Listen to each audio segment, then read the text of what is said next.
So without further ado, let me introduce our new Livermore Poet Laureate, Peggy Schimmelman.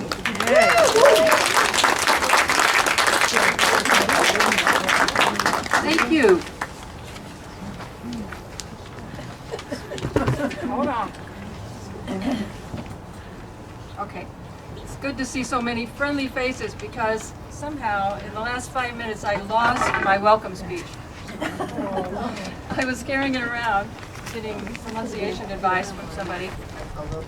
It disappeared. Anyway, so welcome to the first. Oh, have you got it? I don't know. Someone gave it to me. Oh my God. Is that it? Yeah, It's found poetry. Yeah, very good. It's found poetry. all right. Thank you, Melinda. Yeah. Well, okay, so here we go. Thank you for coming out this afternoon for the opening segment of Verse on the Vine. I first want to thank the Livermore Public Library and especially Paul Sevilla, who has gone out of his way, along with Renee, our volunteer, to set this up for us. They've helped to arrange a very comfortable setting to promote our series. Some of you I know will remember the wonderful Ravenswood reading series that we had. Our first poet laureate, Connie Post, set that up, and it was continued until a few years ago when we lost access to that venue. So Cynthia Patton had tried to keep it going through COVID, but we ran into some problems finding a new spot for it. And now the library has stepped up, so we're back in business with our series, which is to feature not only our local poets laureate and poets, but the idea is to bring in renowned poets who from out of town, from all over the Bay Area and beyond, to bring them into Livermore for your listening pleasure. But I wanted to do this first one with our own past and present poets laureate for two reasons. One, I know, and I can see that it's true, that each of them has a following here in Livermore. People who haven't heard them all read together for a while, and second, because they're all my friends, and I thought, well, for my first event, I should do something that'll be kind of easy for me. So that's where we are. Without further ado about that, our first featured poet today will be Connie Post, who served as the first poet laureate of Livermore from 2005 to 2009. Her work has appeared in multiple publications: Calyx, Comstock Review, American Journal of Poetry, River Styx, Dogwood, Slipstream, Boone River Poetry, Valparaiso Poetry, The Slippery Elm, Pedestal, and Verse Daily, among others. Her awards include the Crab Creek Review Award, the Cesaria Award, the Lycaura Award, and the first prize in the Prick of the Spindle annual competition. Her work has appeared in several anthologies, including Alongside We Travel, Contemporary Poets on Autism, Truth to Power, Writers Respond to the Rhetoric of Hate and Fear, and she has been shortlisted for the Muriel Craft Bailey Awards of Comstock Review, Boyce Cranston Memorial Awards, Atticus Review, and the Jack Kerouac Poetry Contest. Her first full-length book, Floodwater, was released by Glasslyre Press in 2014 and won the Lyrebird Award. Her second book, Prime Meridian, also from Glasslyre Press, was released in early 2020 and was finalist in the International Book Awards and was a distinguished favorite in the Independent Press Awards. Please welcome Connie Post.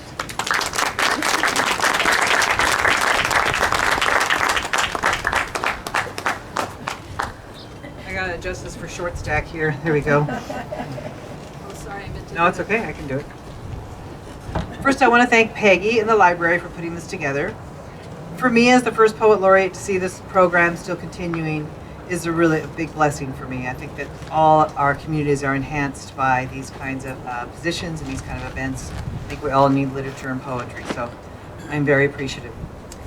And you're doing great, Peggy. We are all here to help you as your ancestors of poet laureateship. So one of the things we wanted to do was to read a couple of the poems that we wrote during our terms. And so I'm going to kind of bookend the reading with that. So I'm going to start with one that some of you might be aware of. In front of the Bankhead, if you go stand there by that restaurant Sauced off on the right, there's a plaque out there that's called Water Over Stone. And when I first dedicated that area, I was very thrilled that they did this plaque. But here's the poem in commemoration of all that pretty water that comes over that light green stone in the front. Water over stone. Go to where the water runs over the stone, where the diligent day holds the hand of dusk. Find a pathway where the grass is soft, where the pool blades remember. A Sunday picnic, a summer moon, a languid night.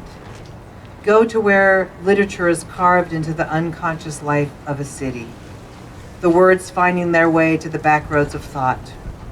Each footprint finds its place in the history of a town, and each finds its way beyond the beckoning lights to a song, a dance, an opera never heard. Go back to the time when you could fold your legs under and feel the earth beneath you. Imbibe the self you have forgotten, let it flow back to you and close your eyes. The words, the stones, the places inside the grass, they will find you. Thanks. I'm going to read one poem from my a book of mine that's actually going into its second printing called And When the Sun Drops, and it's a double meaning because my son has very profound autism. And I'm going to read one poem from this, and it's called Annual Review. Thomas, my son, is 36 now. Annual Review. We gather in a small room, tables, chairs, half-filled notebooks that try to tell your story. Someone new assigned to your case asked me questions I have answered 1,000 times. No, he can't brush his teeth. No, he can't make his own meals. And yes, he tries to make his bed, and sometimes he busses his own plates. Sometimes he cries and we don't know why. Sometimes he tears his clothes to shreds and then we buy new ones. 1 hour and 20 minutes pass. Each person at the table closes their files. I want to tell them how you said cheese once when you stood at the refrigerator. Back then there were no case managers, no funds to be dispersed, no team meetings. Just a boy whose blonde hair I combed each morning, and a silence that knew which way we were headed. And then most of the rest of this I'm going to read from my book, my newest book in 2020 called Prime Meridian. I have several poems in the books about birds, which I really like writing about. So I'll start with one called Ornithology. And while I do that, I'm going to check the time so I'll make sure I don't go over.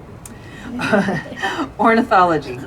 I want to freelance in the eve of birds, not fly or soar or carry the strength of wind.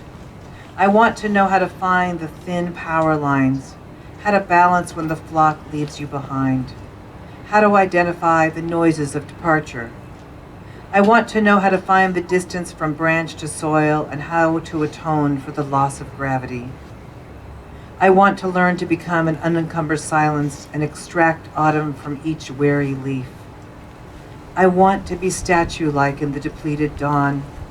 I want you to understand why I bathe myself in the ruined twilight. This next one I wrote when I was still working in corporate world, when you leave the house for work and it's still dark in the neighborhood and you're jealous of your family who's still in their warm bed. Vacant. I like leaving my neighborhood when it's still morning dark, before the sun incinerates the subconscious of the soil. I pretend the houses have never been inhabited, never known the love that ruins walls. I pass each structure, imagine no one is sleeping or turning over while the floorboards breathe. All day I dream of unfolding myself inside the narrow hallways. Pretend there are confessions hiding beneath the floorboards. But instead the paint peels off this cracked day, and I am left standing in an entryway that has absolved me of nothing. So for those of us who are getting up in age, I'm a grandma now, so I'll just let you do the math. Sometimes when you come out of a store, that confusion of like, where am I and where did I leave my car, that kind of thing. Exit here. When you emerge from the grocery store, the parking lot is empty, the streets vacant, the concrete has forgotten you. You wonder if this is the same dream where you wake and the world is gone. You wonder if the sky is actually the roof of your house and you are fractured as always and your pillow is choking you. You walk for hours noticing how the trees bend like battered women. You avoid the hairline fractures in the sidewalk, hoping they will be spared by your heavy footsteps. The day dims to nothing. The ruined crows appear and wrap their claws around the sagging telephone lines, and finally you run, still escaping your house as you did in 7th grade, the streets just as barren, the asphalt blessed in the black of night. My husband always says that if anybody's going to take a turn for the dark, it's going to be you. So I think that during COVID, all of us kind of had a different examination with the idea about silence, both the external and the internal silence. So in honor of that one, this one's infatuation. I am in love with silence, the way it can fracture a room, how it moves across the stairway through you as if you wore the wrong dress. I step in and out of the false quiet as if it is a kept woman, as if it understands the agreements of entrance and exit. I hold its hand only when convenient, only behind the champagne table, when no one else is looking. I act as if the wooden beams of the ceiling are not falling. I pretend this room was not built on a fault line. I pretend the plates of language have not slipped like a loose jawbone. And I am not standing here bracing myself in a doorway already collapsing. Hey, Peggy, remember you're going to give me the 2-minute if you need to, because I didn't actually know where I started, so. I will do another one about birds, about ravens. Many years ago, a poet laureate in San Diego did this whole anthology called Bird as Black as the Sun on crows and ravens, and this was my one about ravens. Raven in flight. The sky has never forgiven you for your blackness. When you fly inside the backdrop of night, I am the only one who sees you. You claw your way into my dreams, but I cannot find you in the morning. Your beak weighs heavy on the ruined dusk. I hear your guttural call when I am running down to the dry riverbed. I remember the same way you flew over me when I was running away in 2nd grade. How you knew my mother would find me. How you have pulled away of the skin of my regret. Years have passed, and still you land at random on the uneven fence of silence, always helping me to understand what it means to live as the heretic, to realize there is no contrition in the fading light. I think I'm going to just do one more and then close with one from I wrote for the city. This one's called Omen. And it's a true story about my complicated relationship with a black squirrel that lived in our backyard for a while. Omen. For 3 years, the black squirrel visits our backyard. I say I hate it. It doesn't look right. I read in science magazines that it's a mutation, a normal occurrence in nature. But every day I think it is a bad omen. Every day I encourage the dogs to run after him. I watch his whirling, curling ascent up the tree, and I find relief as he moves away from me into the next yard. Winter passes through me. A close friend my age dies of a brain tumor. I do not wear black to the funeral. Later that week, I step outside in mid-afternoon and see the black squirrel sitting quietly by our pond. Our eyes meet, and for that split second, I see how I have banished the secret body within the body. I see his small heart pulsing, how sorrow fills a cavern and keeps beating. I have one more, but before I get to my last one, something I neglected to do. There's a person in the audience, and you know who you are, and it's Helen Daniel, who's the reason I became a poet. I was a very pained teenager, a lot of difficulties at home. And I was writing, and she very much encouraged me. I don't feel that if I would have not had her encourage me, I don't think that I would be standing here before you today. So Helen. And our mentors, aren't they just, they're everything, right? Yeah. I wrote this poem when they were replanting the Ravenswood vineyard, because the vineyards were getting older. And I wrote this poem, and they wanted to rededicate the orchard, and it was like, it was 108. It was. I just mostly remember that I was like dripping, when I was trying to read this poem. So I'm much happier rereading it now. But imagine we are in front of Ravenswood, and the whole thing's being replanted. A time for replanting. Each grain of soil remembers what it's like to be nurtured. A caring hand digs and finds the spaces in between. All the years spent waiting, grasping for strands of sun, reaching. There is a vineyard that waits in all of us, full of nostalgic wines and memories. Some placed on their sides, others opened too soon, but each robust and struggling to find their way back. In the dim light of a wise historic home, there is tannin and oak in the dusk. They wait. The fallow decades rested for a reason. They took shallow breaths until the time would arrive. For a moment, a breaking of the hard soil, a sigh from within the earth, an ending of the silence, an indelible resonance, a replanting. Thank you, everybody.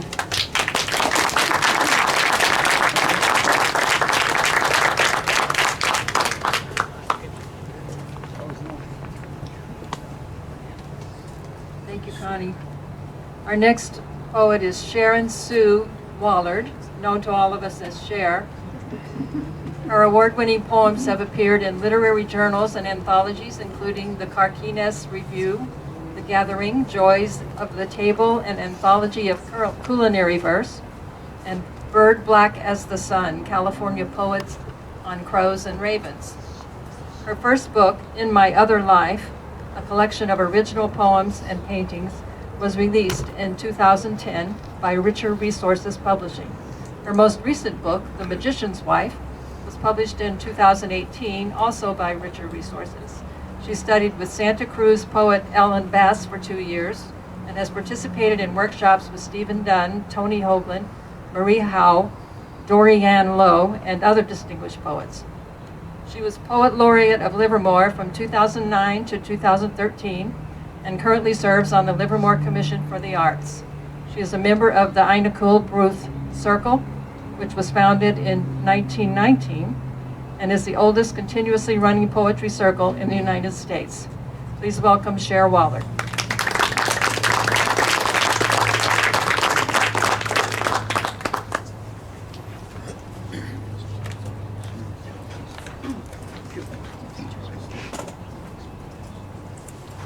Thank you, Peggy. Thank you so much for putting this on and everyone who is helping her with it. This is wonderful. It's so wonderful to be back in person after such a long time. I thought I'd start with a few poems that I wrote for the city when I was Poet Laureate. I remember when I had applied, one of the things that happened was that you go before a group of people who kind of interrogate you, frankly. And one of the questions was, how will you deal with poems of occasion, or poems that are kind of written on demand as opposed to poems of inspiration? And I had to confess that was the one thing that had me a little bit worried. I had never really done that before. I just would wait for the muse to strike. But as I went along, I found sometimes those occasions can be inspiring. So one of the occasions that I wrote for, all of the Poet Laureates have written for on a regular basis, the city holds a civic appreciation dinner every year, which is for all the people who volunteer on the various commissions who serve the city, as volunteers. And they asked the Poet Laureate to write a poem. So I did that each of the 4 years that I was Poet Laureate, and then they have you read it at the event. And I won't read you all 4 of them, but I thought maybe I'd read you one of them. Let's see. How about this one? This is from the dinner in 2011. I see this city as a new poem. I see this city as a new poem, a poem of heritage and hope, bold science, sweet wine, of song and story, tree and stone. In this poem, one stanza holds history in its lap, a carved box with slick sides revealing hidden compartments. The next keeps the city strong and true, its structures stretching to the future, its brave lines reaching toward some uncommon good. Some lines speak of vision, some of hope. A few may chisel words of glory in a foundation rock, and beside all are hand and back and shoulder to lift neighbor up. Each word alone is paltry, small, a foolish ping in the dark night. But spoken together, how they reverberate, a mighty bell ringing along the golden hills. Another thing that I got to do as Poet Laureate, I don't think they do this, or they don't include the Poet Laureate in this anymore, but when Hope Hostas lights the Christmas tree in front of the community center, they have a big event ahead of time, and for 3 of the years that I was Poet Laureate, they invited me to read a poem that I wrote for that occasion, and it was a little different. You know, it was about hospice, but it's also a joyous occasion, so it was, you know, it was a little different. So this is the one that I wrote, the first one that I wrote. Oh, I'm so sorry. Well, fittingly, this is called Your Voice. Lights of the season shimmer against a dark night sky. Once again, I hear your voice, steel chime and still wind, each syllable sharp as winter wind. I love you. I forgive you. Please don't forget me. Memories are sealed like treasures in a locked box, ribbons of smiles, sprigs of laughter, faint wisps of half-forgotten dreams. Even shadows are not lost amid the tumble of time. Can you hear my whispered words? I love you. There is nothing left to forgive. I will never forget you. I never will forget. Sometimes we were invited to write poems for, as Connie was talking about, for the Bankhead. I wrote poems for various art installations, murals and sculptures and that sort of thing. And I also, one of the first ones I did actually was for the mural that is out at the Reclamation Center, or I guess that's the right terminology for it, the sewage plant. One of the artist is actually an employee there, or was at the time. His name is Darren Greenwood, and he volunteered to paint those whales on the reclamation plant side, and they had me write a poem about that, which is a little bit different. So I started with a quote from Darren called "The ocean is closer than you think," and the poem is called "Whales in an Inland Town." Doesn't everything on this planet begin with water, rushing and clanging, whirling and roaring? And here by the side of a highway, under the path of planes and gliders, the ocean crashes in a box and 2 giant jars. Drivers honk their horns in homage to this vision of water, and creatures, mother humpback and her calf, leap through waves. And underneath it all, steel pipes rush the remains of the living back to the sea. There was one poem that I had actually, started working on it before I became Poet Laureate. So it was both inspiration and occasion. I wanted to write a poem about Lizzie Fountain, but I didn't really know very much about it. So I went to another of the city's volunteers, the historian at the time, and picked his brain about Lizzie Fountain and who was Lizzie, and he told me about the 2 Lizzies. There was one Lizzie was the daughter of Robert Mendenhall, who of course founded Livermore, was a very prominent person in the community, and she grew up well educated and wealthy and married a doctor and so forth. And then there was this other Lizzie who had a little house on what is now Livermore Avenue, and she would sit on the porch of that house and she would hurl her wisdom at the people who walked past. And she always had lots of hats, different outrageous hats all the time, sometimes more than one at a time. And she was just quite a character, and unfortunately sometimes she was taunted and threw things at her, mostly the kids. But they called her Aunt Lizzie, and so for a long time that road that we know of as Livermore Avenue was called Lizzie Street. And there was not a lot of clarity as to which Liz it was named after, the Elizabeth Mendenhall or Aunt Lizzie. And when the fountain was put in, I was told that the city fathers felt that it was being named after Liz Mendenhall, but the community decided it was named after Aunt Lizzie. So this is a poem about that. Lizzie's Street. Crazy old auntie rocked that chair like it was a bucking mule all day long on her front porch, profligate hats provoking the sensible, hallooing at tradesmen, vaqueros, passers-by winding south on the long road that stretched past her house to the coal mines in Cresta Blanca. Some took to calling it Lizzie's Street, and why not? Wasn't her house planted like a thorn in its side? Didn't young hoodlums race through the dust just to pelt her door with rocks, sometimes a load of birdshot? Long before, a lawyer's wife staked her claim to the avenue.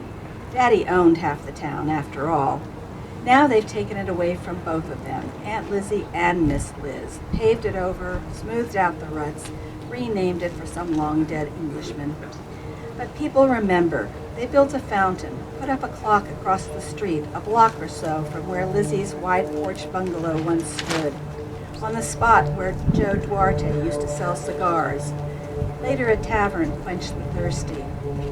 Fountain water spouts, flips the bird at cars, trucks, bicycles, at progress even. Sweltering summer days, every child in town splashes like downless ducklings in her water. Somebody tosses in bubble soap.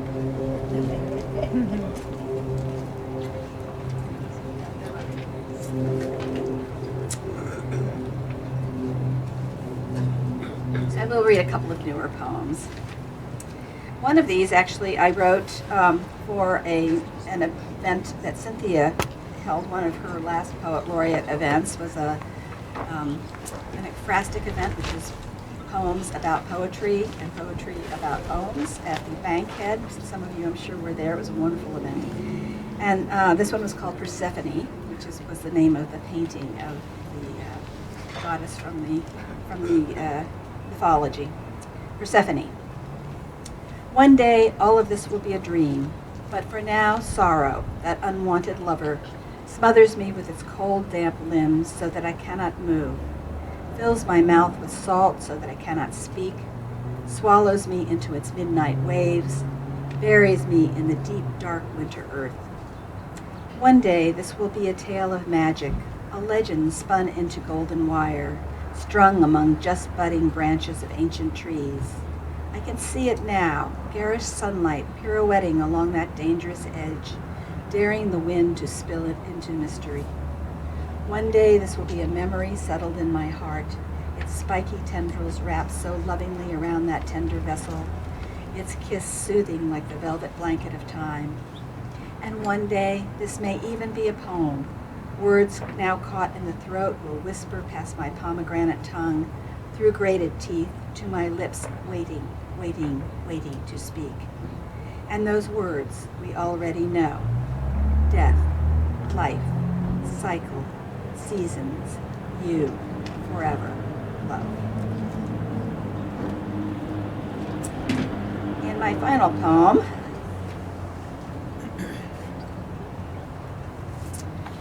I hope this isn't too morbid to read. What I write. I've been writing about death everywhere, in my journal, in summaries for work, on Post-it notes and the walls of my house, moribund graffiti. Each square on the calendar is chiseled with a bold black D. On the grocery list, instead of potatoes, I jot death. My name when I speak it is a quietus. Even if I think I am writing about lilies, loneliness, love, the specter hovers. Morning opens to sunlight, yet there are still so many shadows, shrouding vestigial remnants of nocturnal sky, till every poem is an elegy. Thank you. Time for one more? Okay. Okay. Pardon? A little closer to the mic. Okay. Let's see if I've got the one I'm not sure if I got it with me. Okay, I will read another poem that I wrote for an ekphrastic event that Cynthia held. This was for a lovely little watercolor, and it's called Walk After the Rain. This is the walk I will take when the dark clouds pass, after the first rain of a new winter ceases, and sunlight has returned to my day.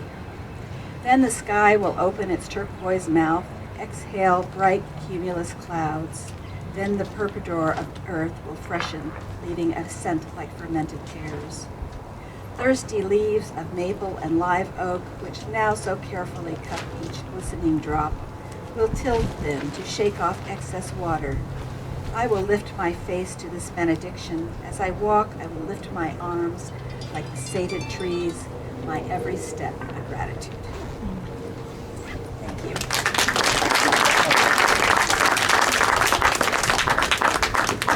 I'd like for us to take a 5-minute break so everyone can stretch and maybe shiver a regular yoga session.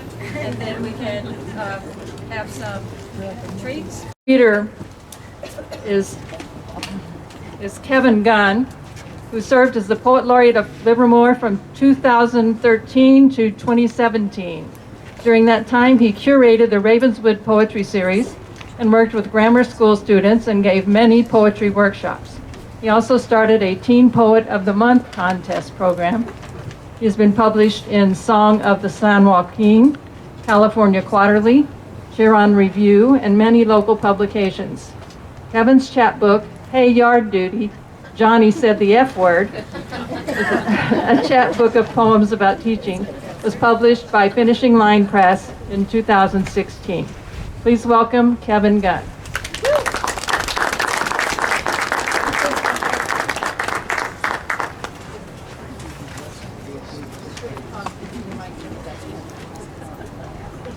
Yeah, my wife told me to get close to the mic, so I guess I'll try to make love to it or something. Thank you, Peggy, for putting this event on. It's always nice to have an opportunity to read. Got a nice turnout, so thanks for coming out to listen to our poems today. Really appreciate that. My book title comes from my mother, and she was a teacher for many years, second and third grade teacher, and she always said when she wrote a book about her teaching experiences, she'd either call it one of two things: Hey, Yard Duty, or Johnny Said the F Word. She said those are the two things she heard the most when she was teaching on the playground. So when she decided not to follow through with that, I said, Mom, do you mind if I steal your title for my book? So I owe my title to my book to my mother. Just need to let you know that. So thanks, Mom. So this first poem I'm going to read, I wrote for the city. It's called Beacon. Livermore boasts a light bulb that would make Tom Bodett jealous. I forgot my glasses. Don't blow away.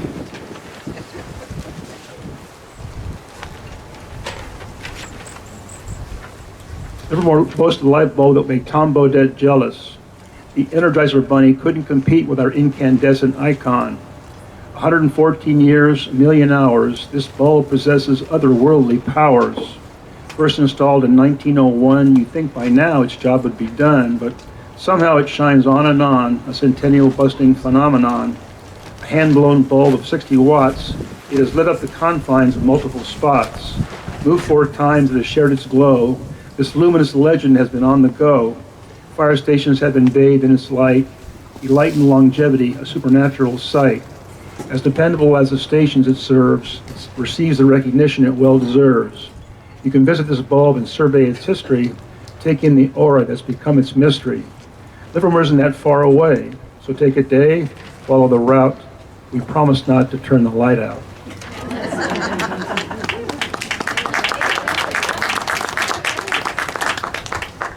The second poem from the city that I'm going to read today, I believe the first one I was asked to write on Livermorium. 2 continents chemically collide on a scientific fault line. Tremors shake the periodic table, once so stable, nothing prefab, born in the lab. Livermore and Russia, the proud parents of this infant element, unique offspring, a collaborative conception, pointing in a new direction, an exciting molecular factorium. Welcome to the world, Livermorium.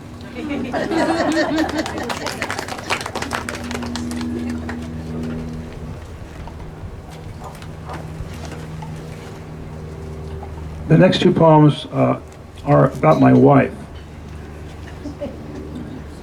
First poem about my wife is called Speedway. She is the Danica Patrick of the spoken word. She can circumnavigate a conversation like a race car driver, steering between the syllables that drive the dialogue. She speeds through segues, fails to slow down at crosswalks of comprehension. She accelerates into every twist and turn of consideration and concern, talking speeds of 200 words per minute. She maximizes mileage between breaths. Oral octane powers her high-velocity vernacular as she downshifts her discourse, spins donuts around my attention span, and loses me at the corner of who is Marilyn and what in the hell are you talking about? Italian, all right?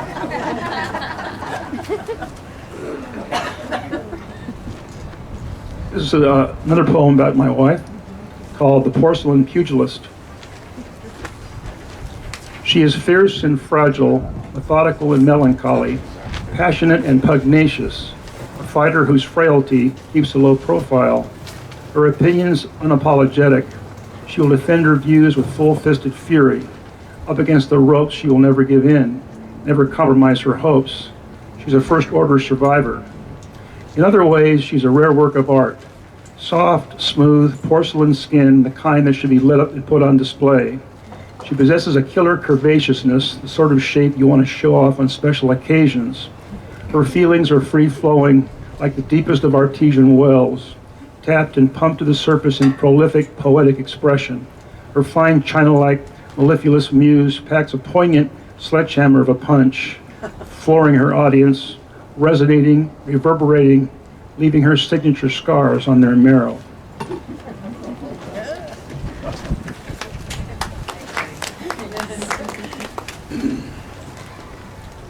Okay, I think I'm going to change the order of these two. But this poem has to do with these next two deal with my relationship with food. This one's called Dating. I broke up with burritos, took a salad to the dance. I'm trying to kindle a steady romaine romance. I partied with Pop-Tarts, slept around with s'mores, given hickeys to ho-hos, and a host of high-calorie whores. Self-destructive dating has latched onto my hips, every cookie and cupcake that French kissed my lips. A long-term relationship with potato chips and fries has put its cholesterol clutches on my butt cheeks and thighs. Tasty dishes seduce me, buffets turn my head. If dessert bars wore short skirts, I'd take them to bed. Fast food is slow food. It's committed like glue. The fifth course is intercourse. Was it good for you?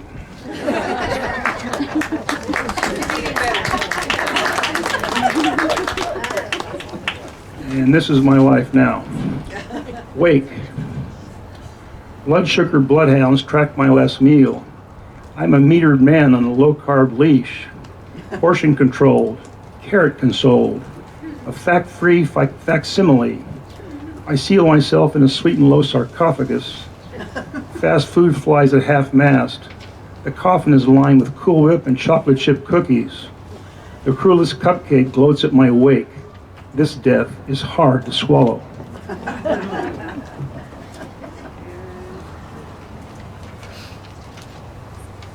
This poem has to do with my relationship with computers. Password peril. I am a high-tech hostage held by computer captors. The random ransom daily doled in code puts me in memory mode. Is it numbers or maybe a word? Whatever it is, I find it absurd. Try to get on the internet, access my bank, turn off my security system. Sometimes I go blank. I'm in password purgatory. Hell can't be much worse. Voicemail, email, it's all an encrypted curse. Substitute phone ID, hope I wrote it down. My mind is backstroking in digits, won't be long before I drown. Pension PIN number, I think it's my birthday. Don't pass go until you know. Why can't there be another way? I'm a prisoner of the 21st century. Please break me out of this password penitentiary.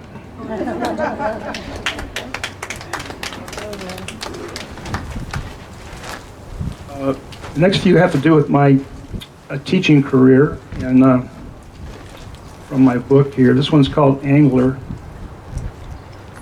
I'm going fishing, hoping to catch my limit. Did I choose the right bait? Will my students be biting? Can I hook their attention? I trawl the classroom trying to get to a deeper level of understanding. That's where the real beauties are. Insights feed near the bottom. I cast my questions, a student hits the line. I reel in the answer. Not bad. I change lures, offer points for class participation, angle the discussion, throw back insignificant comments, pull out observations, weigh conclusions, measure meaning. Many keepers. What a great day to fish.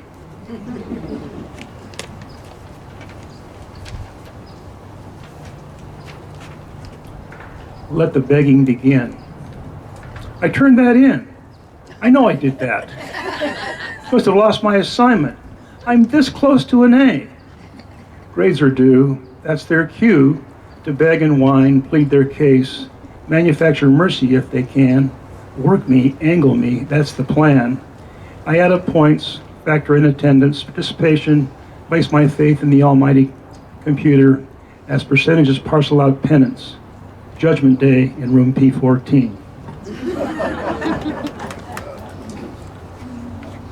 I got to read a couple from about my dog.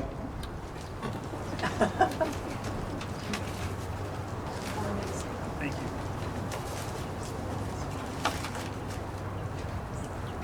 A golden retriever, Hank, who we lost a couple of years ago. This one's called The Promised Land, and when I first got to he's my first dog that I had really as an adult, and I took him out to go to the bathroom one night, and I was just amazed at this whole procedure. It's called The Promised Land. Sniff, circle, pirouette, lift. Sniff, circle, pirouette, lift. This canine catechism is a sacrament practiced on bushes, hydrants, trees, and fence posts. There is something religious about this ceremonial circling, its rhythm and cadence, the reverence a dog gives to each potential target. Every smell and nuance of leaf, bark, trunk, root is carefully measured. I wonder how they choose which are worthy. Do they pee in protest, a sort of condemnation urination, expressing their disapproval? Or do they pee in praise, a hallelujah chorus sprinkled in bow-wow baptism showing their appreciation? It is too much ritual to render it random. Sniff, circle, pirouette, lift. If only somehow my dog could speak, I'd learn the zen of taking a leak.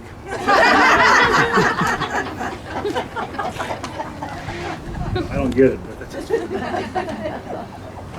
this one's called The Nose Nose. I jiggle the leash, the jumping begins. His tail wags at warp speed. It's time for my walk with Hank. Our official route is the bike path, but the journey is never the same. Hank's nose runs the show. This two-nostril GPS system tracks every scent within range. It is a highly sensitive instrument. It considers everything and incessantly asks the proverbial question, to pee or not to pee? I try to keep up, maintain some level of control, but to Hank, longitude and latitude is nothing more than attitude. Take a sudden left, prepare to stop, veer right, watch out for the tree, circle around, don't hit the fence post, back up, switch the leash to the other hand. The longer we walk, I wax philosophic. The unsniffed world is an unexamined world. Sniff and you shall find. One good sniff deserves another. And Descartes be damned. I sniff, therefore I am. My last poem has to do with a collection years ago called Reflections from Bachelor Pad. And if I can find this one.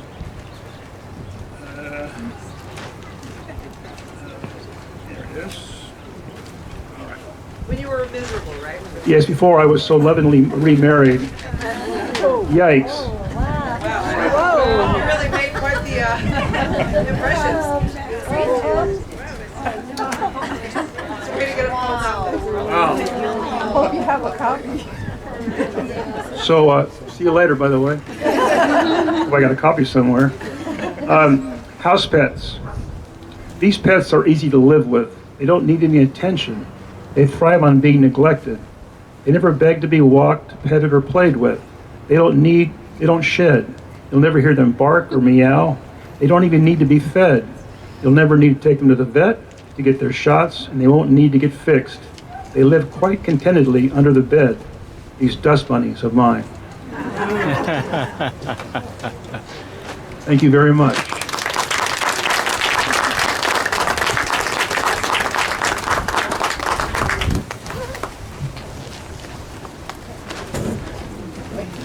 Our next poet is Cynthia Patton. Cynthia has authored 3 books, including Across an Aqueous Moon, Travels in Autism, 2016. And she edited Double Take, Art and Literature Side by Side in 2022. Her award-winning work has appeared in 16 anthologies, numerous publications, and on stage. The Museum of Motherhood featured her work in 2015. Patton is an attorney, editor, and founder of the nonprofit Autism A to Z. The Livermore native served as the city's Poet Laureate from 2017 to 2022. She hosts our Whistle Stop Writers Open Mic Night and teaches with California poets in the schools. She's completing a poetry collection plus a memoir on her unconventional journey to motherhood. Please welcome Cynthia Patton.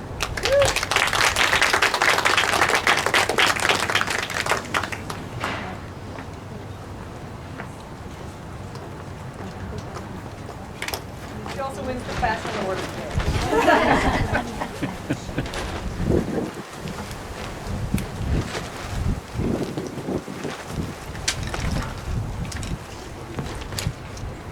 Can you hear me?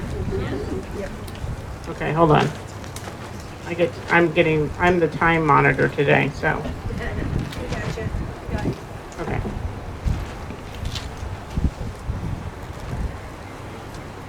Okay, I thought it would be fun to start with the first poem that I wrote as Poet Laureate and then end with the last poem that I wrote as Poet Laureate. The backstory behind this is Connie and Kevin are my neighbors.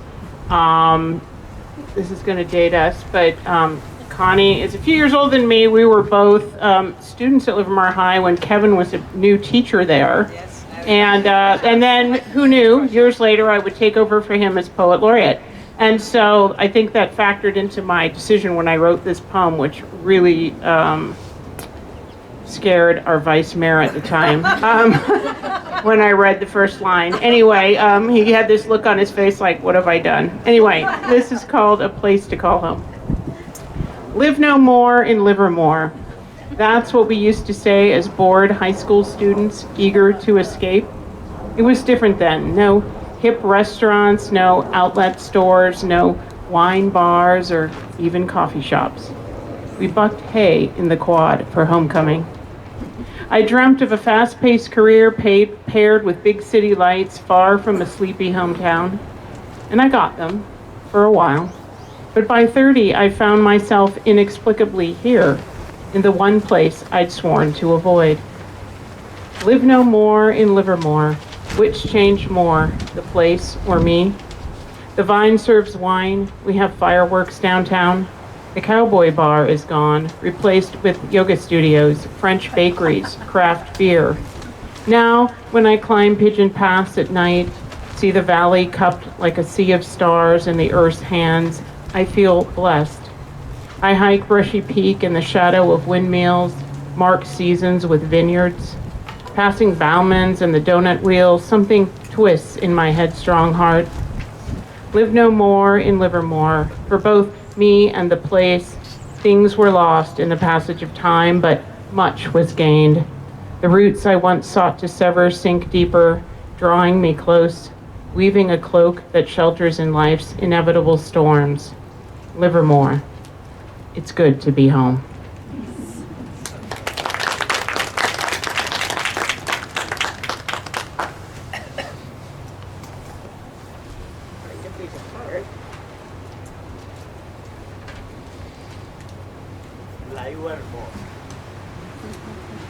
Okay, sometimes we, as Cher mentioned, get to write poems about unusual things. One of the, I'm going to read 2 now that are kind of the more extremes of the unusual things. One unusual thing that I was asked to write a poem about was when the city put in Veterans Way, that new little street that runs behind First Street through the like giant, what is now the parking lot. And so they told me they wanted me to write a poem about veterans, but they wanted it to be hopeful and forward-looking. I thought, okay. So anyway, this is what I came up with. A walk down Veterans Way. At the beginning of the Iraqi invasion, back when many considered war the ultimate reality show, an embedded reporter asked a soldier if she was scared. She blinked as if the question surprised her, then said, "Of course I'm scared, but the only way home is through Baghdad." It stuck with me, that statement, and in the days and months and years that followed, I've often wondered the fate of that soldier, so young, yet wise enough to know she had to walk through fear. She could be a mother now, unable to watch fireworks with her children, ashamed she can't celebrate this most American of holidays. Hunched in the red SUV, she shudders with each concussion, panic blooming like the rockets overhead. She took up running, but there's no outrunning this thing she must battle. Her husband says, "We have a good life," and she nods, unable to explain what she only dimly comprehends. She walked through Baghdad, but can't leave it behind. Veterans Way represents that long walk home, the disjointed journey back to happiness and hope. May our veterans find peace and prosperity, safety and serenity, opportunity and acceptance. May their lives overflow with laughter and love. May this street lead us into a brighter future, one filled with community, compassion, and connection. And may we all walk through the dark times and into the light.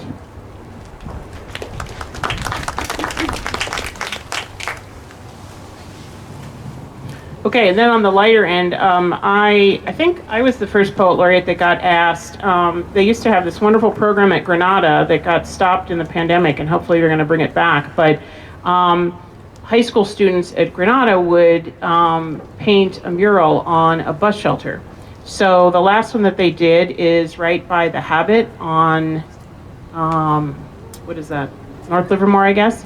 And for whatever reason, they decided to pick a Candyland theme. And so for months, I was like complaining, like, I have to write a poem about Candyland. The mayor and I just kept joking about it. And then one day I'm like, well, okay, it's coming up. I have to write it. And actually, I kind of like the poem. But anyway, so this is called The Sweet Life. Sweets are plentiful if we know where to look. A terrier's energetic greeting, a hard-won achievement, a toddler's sticky grin. Yet there are times when we forget, when everything is a struggle and life, a constant stream of obstacles, redundant paperwork, robocalls, and bad breakups. Weeks when nothing fits or works or goes according to plan. Days when we want to give up or give in. When food tastes bland and even a best friend bores you. It's tempting to think, wouldn't life be wonderful if it were more like Candyland? If we could drive past peppermint signposts and pluck cotton candy from the clouds. If roads were marked with gumdrops and hills covered in never-melting ice cream. If the Milky Way were made of Hershey's kisses that fell like shooting stars. Wouldn't life be sweeter? I suspect we'd outgrow it as a toddler abandons a once favorite game. Because we forget that sweet is only sweet when contrasted with the bitter. We need life's struggles and sorrows, its boring, sour moments, to remind us to give thanks for everything that is beautiful, fun, delicious, amazing, and yes, just plain sweet. When we are overwhelmed and life comes at us like a bullet train, stop, take a breath, and remember that without those bad times, we would never learn and grow. Today, the world may seem a slow slog across a featureless plain of blah, but the sweet life waits just around the corner, if only we know where to look.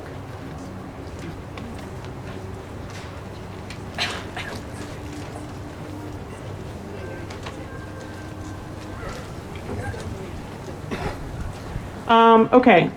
Connie and I share something else. We're both parents of a child with autism. So I'm going to read a couple autism poems and then I'll finish up with some more Poet Laureate poems. But this one is from my chapbook. It's called Love. Some days my toddler shrugs off my touch. Days when we scream, days when we cry, days when even the weight of fairy prince's panties must be cast off as a snake sheds its skin. I do not hear I love you. Mommy is a noun, not a name. I'm pinched more often than kissed, and yet I feel love. I watch her curled in a hammock swing, a marsupial rocking in a twilight dream, and wonder what the future holds. Here is what I do know. It does not take words or even touch to love. All it takes is a heart willing to be as boundless as the sea.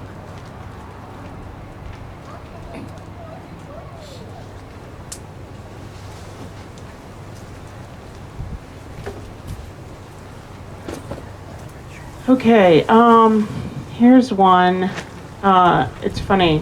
Well, it's not funny. Anyway, this one, National Library Week falls in the same month as National Poetry Month, which also happens to be Autism Awareness Month. So I was trying to accomplish all three with this poem about autism and the library. Anyway, in a poem form. Anyway, and so this is what I came up with. Again, we visit the library. Every time I take her, I long to describe the card catalog. Narrow drawers, dull brass pulls, yellowed files, dewy decimal system, wood rubbed smooth by countless hands. At her age, I'd clutch a stubby pencil, transcribe orderly numbers and letters to a well-used index card, wander the stacks, make serendipitous finds. It's all gone. No manila pockets with strings of multicolored dates, strange calculus of popularity and history. No encyclopedias with glossy photos. No thesaurus with its tiny tabs. At her age, I loved the scent of ink and paper, the hushed reverence, the freedom to explore. Wanted my daughter to feast on that freedom, nibble its treats, delve into delicacies developed for a still pliant palate. At her age, the card catalog was a country, a continent of possibility.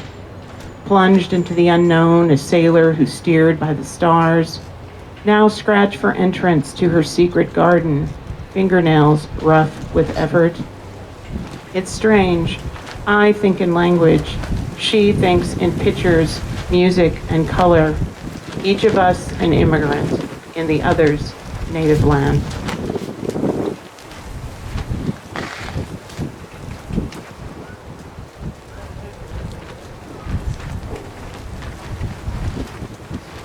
Okay, also, I had this thing called the pandemic while I was Poet Laureate. And back in, I think it was beginning of March 2020, right before lockdown, but the city was sort of preparing, and Paul and I had all these events planned for National Poetry Month, and I was going to have my last year as Poet Laureate. I was going to go out with a bang, and he called me and he said, the library's closing. We're canceling all our events. And I was like, all of them? And we had no idea back then. But anyway, I had events, even other events that weren't with the library. So anyway, Paul said, I feel like you should write a poem. So I had all these canceled events and I was sitting at home. I had nothing better to do. So I wrote this poem called Shelter in Place, a Pandemic Pantoum. Pantoum, for those of you that don't know, is a very repetitive poetry form, which felt sort of weirdly appropriate to lockdown. Shelter in place. Fear blankets life, its tendrils creep in dreams. We huddle indoors, snobs and switches clean. Numb out with wine, stare at computer screens. Hoard food and supplies, whatever we can glean. We huddle indoors, knobs and switches clean. Black swan arrives, our solace is the source. Board food and supplies, whatever we can glean. News grows bad, our wordless screams become coarse. Black swan arrives, our solace is the source. Days blur, can't focus on things that matter. News grows worse, our wordless screams become hoarse. Skies weep, we wonder when things get better. Days blur, can't focus on things that matter. Numbers soar, mutual dread expands. Skies weep, we wonder if things get better. Pink petals scattered across wet pavement. Numbers soar, mutual dread expands. Numb without wine, stare at computer screens. Pink petals scattered across wet pavement. Fear blankets, yet life's tendrils creep in dreams.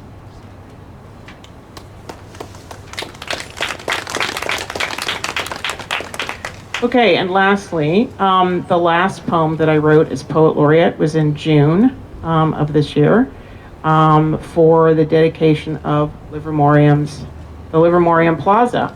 So, the city rushed to have the dedication because they wanted to honor me with doing that for my last big thing. And I was sort of like, wow, okay, so it's like an honor to have to write a poem about a radioactive element. Okay. Anyway, so, this goes, this is also one of the more interesting ones that I had to work on. So this poem is called A Brilliant Light. Isn't that how one imagines it? Whether birth of an atom or a newborn squalling at fluorescent glare? Kaleidoscope colors, cacophony of sound, the downward pull of gravity, a sharp intake of air. Livermorium 116, discovered in 2000, or more accurately, created that year. Super heavy, super smelly, at least according to some, but really, how would one know? Decays in milliseconds, produced in a research lab, radioactive, mass unknown, boiling and melting points also unknown. So what is its purpose, this short-lived and little-known element? Research, yes, but surely there is more, isn't there? An age-old question, whether human or chemical. We all want to know what lies beyond the light, whether it be sun or star, human or atom. We instinctively look for the light. We want to know why one burns white hot while another dwindles and goes dark. We want it logical, predictable, like science. Perhaps there will never be an answer, only this. It is the unknown, the undiscovered, the brilliant, beckoning light that forever holds us in thrall.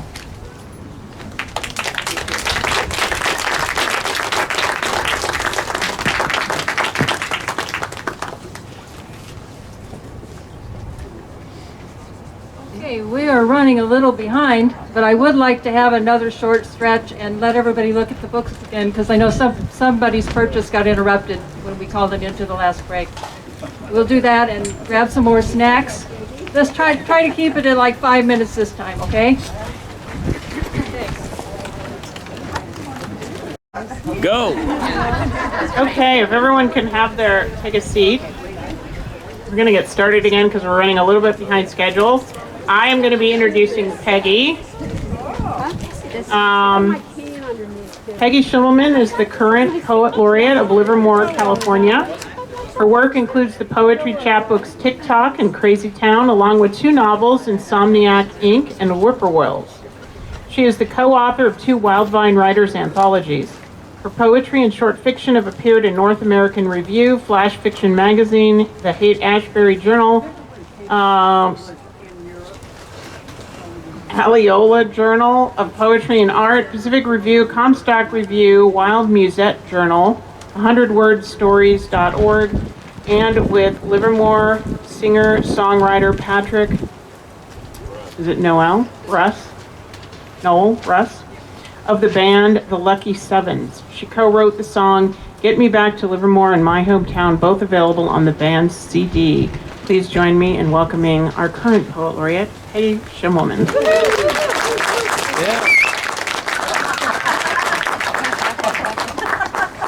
Thank you. Unlike the other Poet Laureates, I don't have a lot of dedication poems. I've only been doing this since July. But I do have one. They asked me to write a poem for the new influx statue that's in front of the Springtown Library. Have you seen it? Yeah, it just went up a few weeks ago. And when they first sent me the picture of it, and they told me the sculptor had said her influences were the ocean, and it was meant to tie Springtown in with the rest of the community. So I pondered about that. I don't know. I didn't really know at first. I couldn't figure out what does the ocean have to do with Springtown or even Livermore. But the more I thought about it, it sort of made sense. And it's a beautiful statue if you get out there to see it. If you did it, you're a poet. It's called Swimming Toward Home. As a river flows into the ocean, it leaves behind those species unable to survive the transition. But the more adaptable persist, riding the current into the sea, enriching the deep briny water with an influx of diverse new life. And just as a river longs for the ocean, so do humans search for a home, a place to plant roots, form friendships and families, a place to prosper and thrive. Some seek out populous cities, energized by bustling crowds, while others reap peace in the fields of the heartland, remote mountain villages, or the mystic solitude of the desert. But some find a home in this valley, in a town that sprang from a cattleman's dream, a city rich in Western tradition, but with an artistic yet scientific, vibrant spirit, with a vision fed by a humming city center, ranches and vineyards, and unique neighborhoods, growing, flowing, merging into one diverse community, an ocean of promise, a place where we all can belong.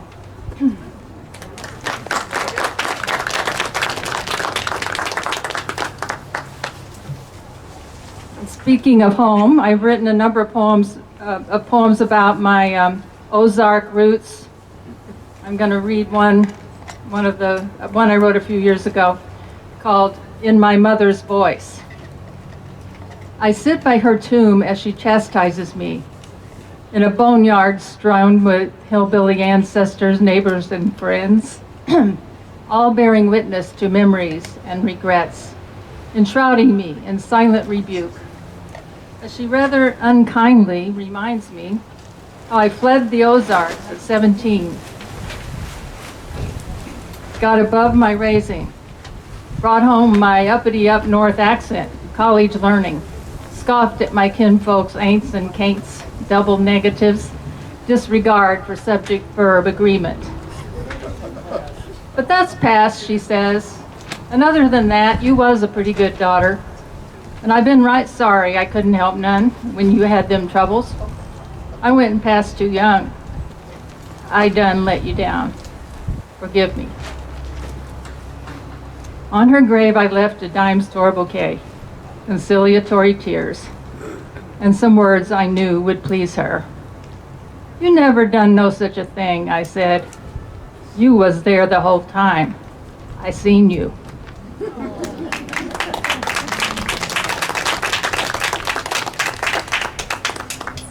This one I wrote about my brother, who's a storyteller in our family.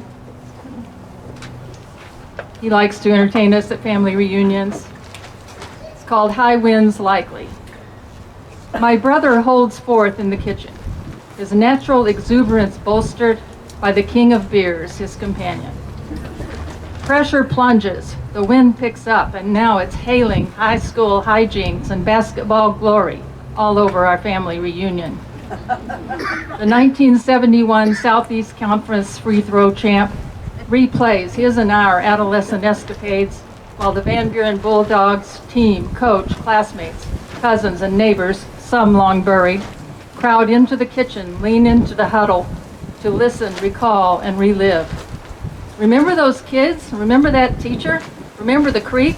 Those floats down the river? Remember the cyclone? Remember the flood? Remember that game where the whole team played hammered? The last second tie-breaking, game-saving dunk? Remember? Oh, say, remember that time? We think we might. But while the outside breeze blows Ozark Southern, here in the kitchen, the wind might come from any direction, whipping up a twister of fakes, shuffles, pivots, behind the back passes, so that with each recounting, a memory, like any good game, is fluid and unpredictable enough to astound us all over again.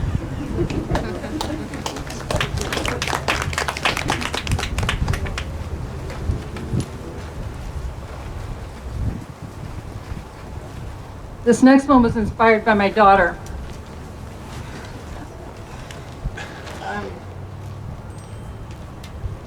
It was published by Comstock Review a few years ago. It's called Nocturne. Something not quite right in this restless, wide-awake night.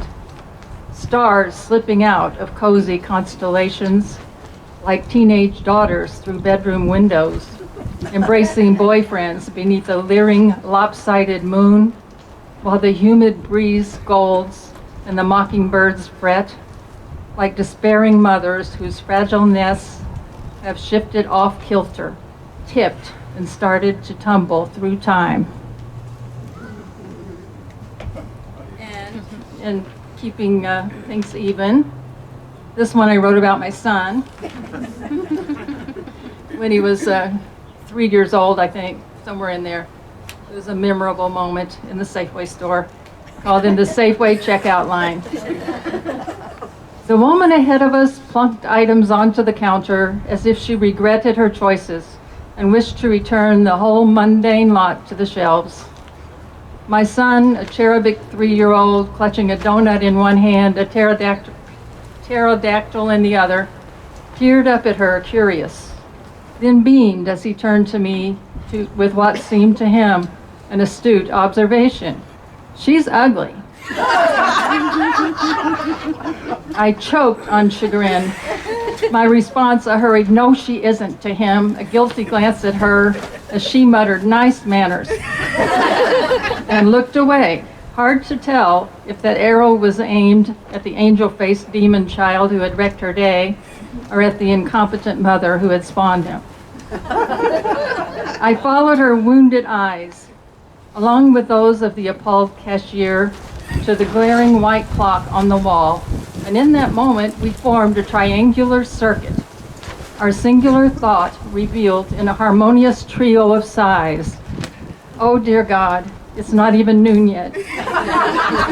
As the imp crammed the donut into his pocket, rubbed powdered sugar into his hair, and declared that he needed to pee. How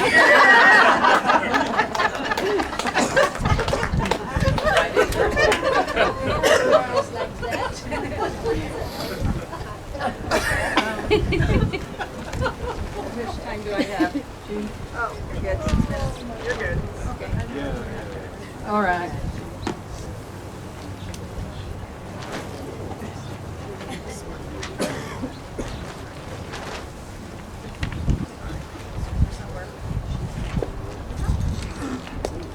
This song, was written inspired by the political situation we all find ourselves in that has alienated us from friends and families. It's called Beneath the Flagpole. Can we meet at the flagpole, my old friend, to reminisce of decades past before political unrest and media frenzy pulled you right while I went left? Just for today, can we leave behind your MAGA hat, my Biden tee, sit side by side like we did back then on the wall beneath the flagpole? We never debated abortions or guns. We'd plan our carpools, play dates, and lunches. Confide our secrets, marital stress, while the kids played tag on the grassy lawn near the wall beneath the flagpole. Just for today, I'd like us to speak of daughters' weddings, parents' deaths, your man's bad back, my son's new job. What book are you reading? Who's doing your hair? Is the chemo working? That unspeakable C word, yet in remission? Will we have more chances to bridge the divide? To drink iced tea and laugh in the sun on the wall beneath the flagpole? And on a happier note, I wrote this one. Let's see, this is called The Odds. And I'll just read it. You'll see what it's about. If I find it. Sorry, the wind is just messing everything up here. I'm gonna blame the wind.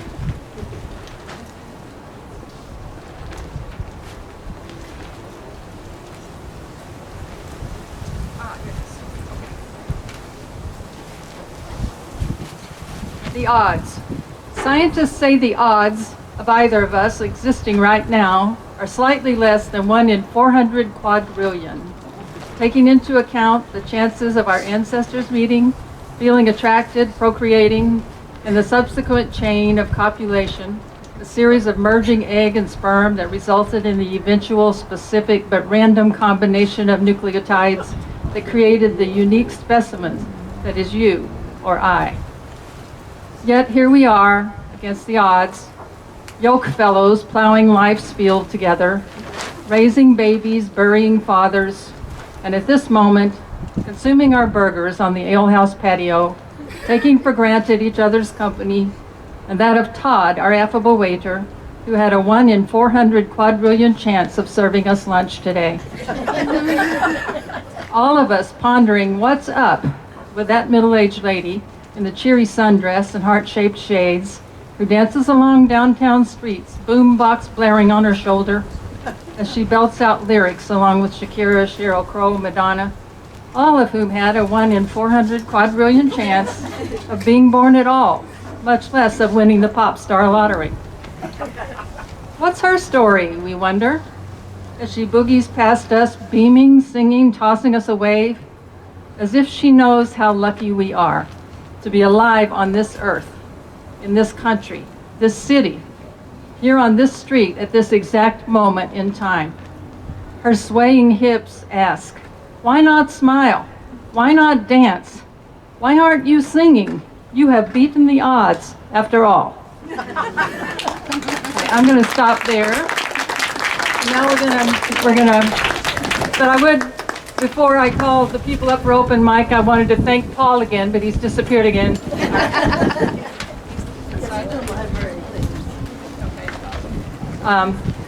Paul, Sevilla, and Renee have been a great help here today getting this set up. And thank you all for sitting here and staying with us through, I see you all shivering, just like I am.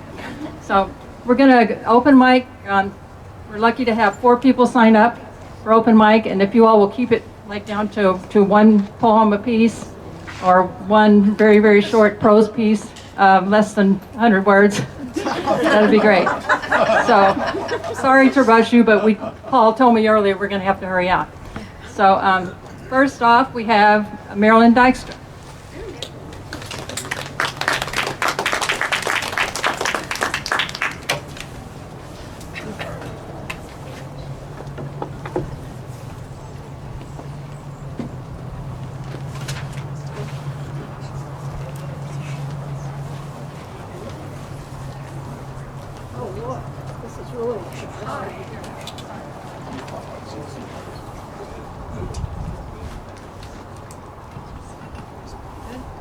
Yeah, can you hear me? Yes. That's good. All right. I'm going to read you a poem that I wrote for a class I'm taking on ekphrastic poetry called Firefly Orgy.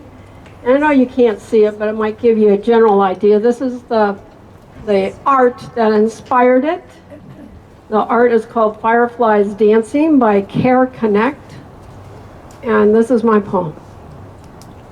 On a moonless summer night, air heavy with dew, tiny flashes of light all together on cue rise from branches, ponds, and forest floor. Waiting 2 years for this moment, fireflies form an egastic ball of luminescent love. A scientific marvel danced for 100 million years, more ancient than Dionysus.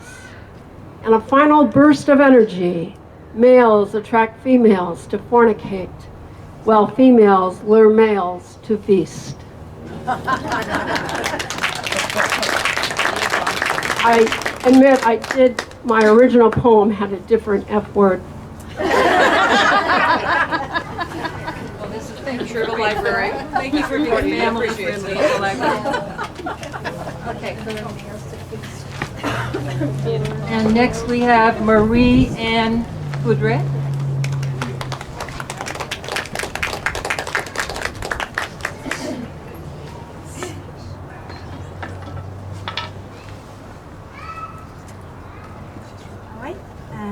Okay, after tall Marilyn, there's short Marianne.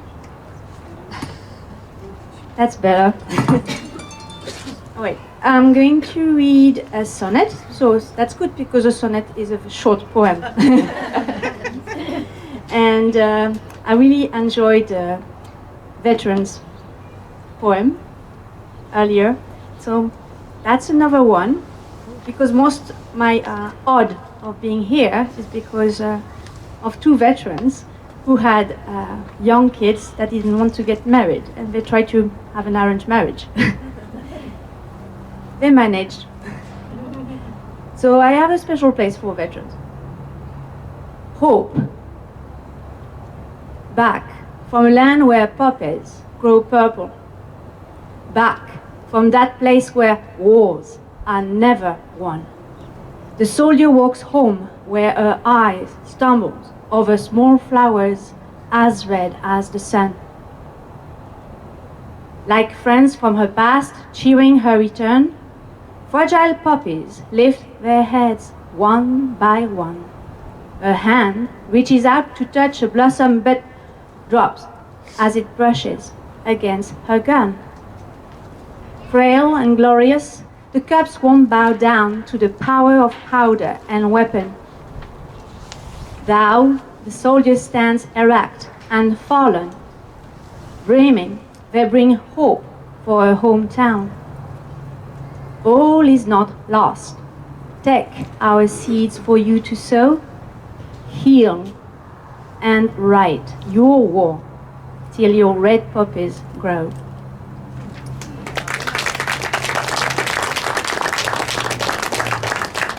Daniela Friedrich.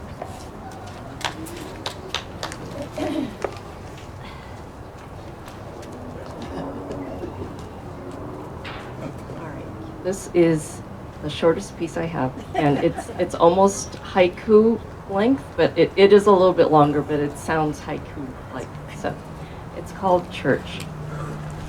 The non-believer, grateful to be sitting in a pew on Sunday morning, next to her mother with dementia, who is engrossed in the service and has stopped her stream of talking and questions for a whole blessed hour.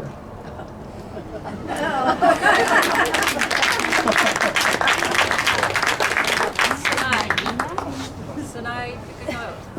Well, my phone is dead. I didn't know it was gonna. But do you have your phone over there? Just Yeah. It's on there. Sometimes the attachments aren't on there when I look on the phone. try. Hi, my name is Sinai. And while she's looking at, if she can find it, my phone is dead. But in my head, I sound very loud. So one thing you should know about me is I'm scared of change. And this is a surprise to a lot of people who know me, who know that I have been through a lot at such a young age, and I have been to many places in the world. It comes as a surprise. Recently, my family and I went to Italy, where my husband is from, and we stayed there for a month and a half. And thank you. And poems started coming through me. I mean, I was sitting to write my second book, and it's a nonfiction. Usually, I'm a writer for nonfiction. And then while I'm walking, just a flood of poems. I'm like, okay, what is this? I don't know what this is. And I resisted it. And this poem talks about my process whenever something leads me to do something new. I'm terrified. And I wrote this poem and I said, okay, but English is not my first language. And then, poems in my language started flooding. I have no excuse. And then I said, but I don't even know any people who write poems. And then Peggy, recently, like 2 months prior to going to Italy, I added her because she's Kelly's friend. And then I was introduced to her, and I'm like, you have no excuse. And then all of a sudden, I reach out to her, and I'm like, all of a sudden, I have all these poems. I don't know what to do with them. And then she said, read, read here. And she introduced me to all these people all of a sudden, So I'll just read. I'll shut up and read.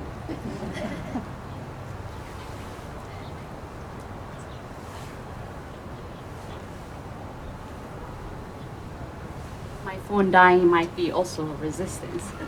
Okay, it's called Beloved Writer. When the sun rise kisses my face, the sea whispers in my ear words of grace, healing my heart and captivating my mind's space. My heart gently nudges my body to the corner, just to scribble whatever heck comes to my mind before it's washed away by the water. I love it. Actually, this is the first one, but I love it. I scream with joy, with the child's curiosity. I really want to do this, I say. Wait, what? I started fretting over what I will say. But what will I write? But I'm not even a poet or a writer. Yet, I insist. Oh my God, what will people say? Hassled by doubts and questions. The sea patiently and faithfully sends in the tides. The wind brings its best gentle embrace, washing away my skeptic and agnostic ways. Barriers down, welcome ecstasy, a state of elated bliss. My hands move by themselves as if they have no honor. Words meet the paper, gushing like running water. Feeling something moving in my chest. Is that what they call a muse? I don't know. I felt like I was in a fairy tale. Something generously lending me its eloquence, turning me into silver tongue in seconds, humbled and carved like a magical bamboo flute. Words of wisdom came through me like a beautiful symphony that robs its listeners. I made a song, sang with birds, and danced in the air. I swam in the deepest seas and dreamt of talking to the fish and ran with the wildest deer. I became one with something foreign and yet so familiar. I saw the whole universe pass through me, alluring me towards it, determined to introduce me to its beloved writer.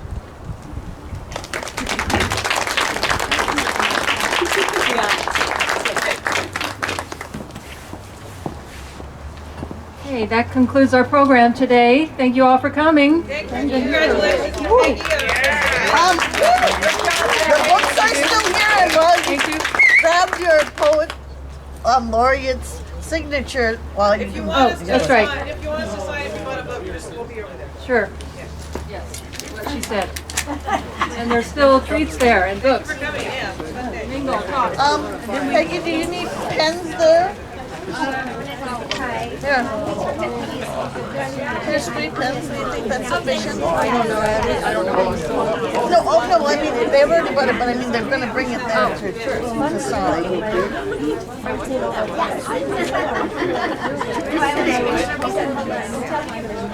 Get your book signed. You did good. What's your second book gonna be about? Now it's undecided. Yeah, we need to get together. We need to do lunch or something. Yeah. I wanted to do that, but it's crazy. I know, it's been busy. So email me, and we'll do something. Okay, perfect, thank you. Especially after the election.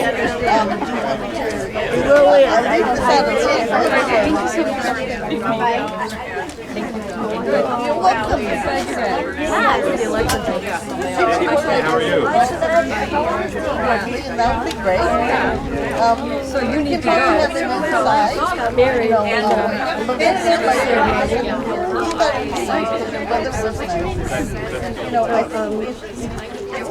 very little more help to the party. I had people who come inside the job. Yes. No. Only these two have money. So, right. And then you want your, I gotta have dinner. I'll help you arrange it. I can't. Tell us you need to get going. Go ahead. No, I don't know that. Okay. I'm just kind of working on it easier for you. Okay.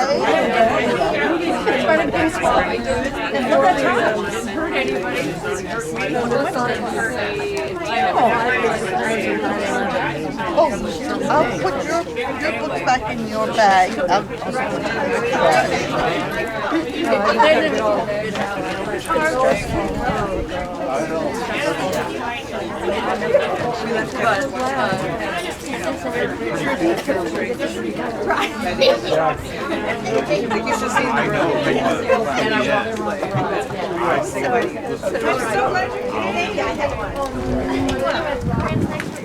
So I'll see you Wednesday. My hip's killing me, my back's killing me. Peggy's house. At Peggy's house, yes. Good, I'm glad you You were ill. Oh,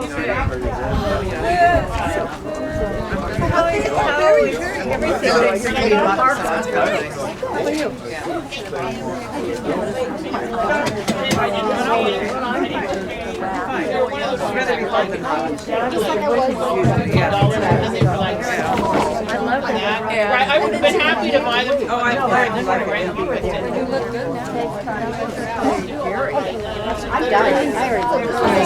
My wife weighs about 118. She's